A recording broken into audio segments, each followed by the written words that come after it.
Yeah, hi everyone. My name is Darren Willis. I'm the team leader for the wetlands team for the Murraylands and Riverlands Landscape Board. And I have with me Dr. Dick Whiterod from the Nature Glenelg Trust. And we're here today in the Riverland releasing Murray crayfish back into the South Australian River Murray for the first time. So Nick, these are the second largest freshwater crayfish in the world. That's right. Second largest. The largest is in Tasmania, but yeah, these guys are the second largest freshwater crayfish in the world, and we're fortunate now they're the second largest, or the largest crayfish in South Australia, I guess, by virtue of them being here. That all makes sense. So historically, they used to exist down through the whole of the Murray-Darling Basin system, down well into South Australia, down as far as Murray Bridge. Yeah, or even further. So we've got reports in big floods of them even washing into the lower lakes. So they were really common, as Darren said, in the Murray, down to Murray Bridge, but occasionally into the lake. So yeah, lots of spots. Everywhere you'd go in the Murray in South Australia, they would have been historically, but yeah, obviously they've declined and not in any spots we know about at the moment. So what factors led to the decline of them? A range of things. So it's river regulation. So the weirs and the locks are a big thing. These guys like fast flowing water, turbulent mixed water with lots of oxygen. So lots of the Murray in South Australia doesn't have that anymore, but there's definitely pockets, and obviously that's where we're targeting for the reintroduction, but also chemicals into the water. There's reports of DDT in the 50s knocking them out as well. There was a commercial fishery for the species in South Australia, believe it or not, and also recreational fishing has had a little bit of an impact on them over the years, but it's a whole range of factors that have sort of wiped them out. But yeah, we've lots of them have been negated, and we've dealt with a lot of those factors. So that's why we're confident that this guy, look, he wants to go, he wants to get back in to the river already. So these days, there's obviously still a complete ban on the taking of crayfish in South Australia. Yep. And the water conditions in the river, although we've still got a long way to go, are on the improve. Under the Murray-Darling Basin Plan, we now have fairly regular flows of water coming down through the river that make a trial like this something worth considering. Yep. And something that may well set the tone for establishing a sustainable population. And really, this is a trial to see if we can do that. Absolutely, yeah. Lots of planning and thoughts gone into it, but yeah, as Darren mentions, it is a trial. We're not 100% sure it's going to work, but it's worth trialling these things, and we have done it successfully interstate, so we're confident we've got the strategy and got how we're going to do it right. It's just up to these guys now to find their new home and enjoy it. So this part of the river we're releasing them into has been identified as probably the best location for the trial. Yeah. But there are a couple of other zones that we might look at further down the track. Yeah, exactly. So it's fast flowing, maybe you see behind us, flowing water, turbulent water, lots of oxygen in the water. And I guess, as Darren mentioned, that the fact that these guys came from blackwater events interstate, and that's impacting the populations interstate across the species range, but it hasn't been so much of an issue in South Australia. So there wasn't blackwater in the last flooding events to any degree in South Australia, and in previous blackwaters there wasn't. So in a way, it's a bit of a sanctuary area for the species if they establish across the whole range, where they can live in areas that don't regularly get impacted by that blackwater. And maybe one day we can use these individuals to repopulate upstream down the track. We've got a while to go to get to that point, but I think one of the things I like most about this project is that it's not a project that is about big money and big government intervention. This is a project that started pretty organically.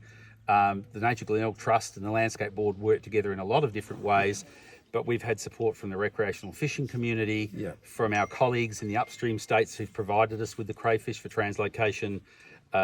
PIRSA came to the party with a permit approval to release the crays into South Australia, which is a really, really great thing.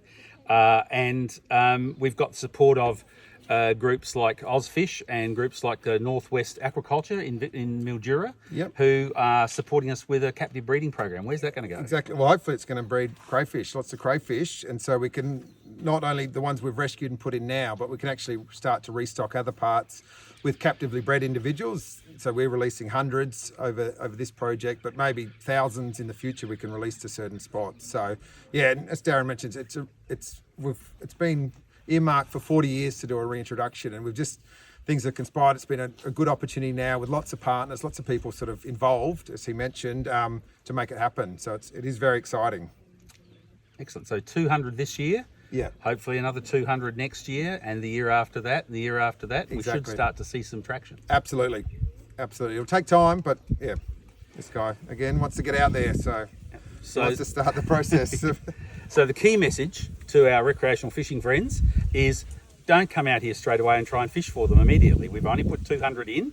We want them to stay there and start reproducing. A lot of these crays are just at the reproductive age. So the message is leave them there, and maybe in 10 years, you'll be able to catch them everywhere up and down the river. So if you do happen to find one, take a photograph, give it a very careful kiss, because they do pinch, and put it straight back in the water.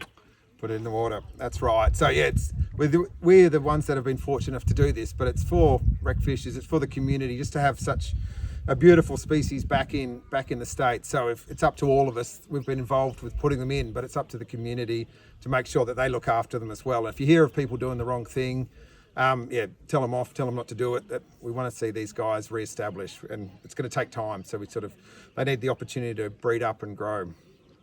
People wants to see them closer. If you want to bring it closer. Me or the? Wait. I'm sure it's not me. Yeah. Wait, connection. There you go. There's the big white claws you can see. And can you talk to us about how you're going to be monitoring this trial? Yep. So yeah, a big part of any reintroduction is monitoring to see how it's going. So we'll be doing regular population surveys to check on numbers, to check on the size, to check on if they're breeding first. That's a big thing. The females will carry eggs under the tail here. They'll start breeding within a month, and then they'll tuck up.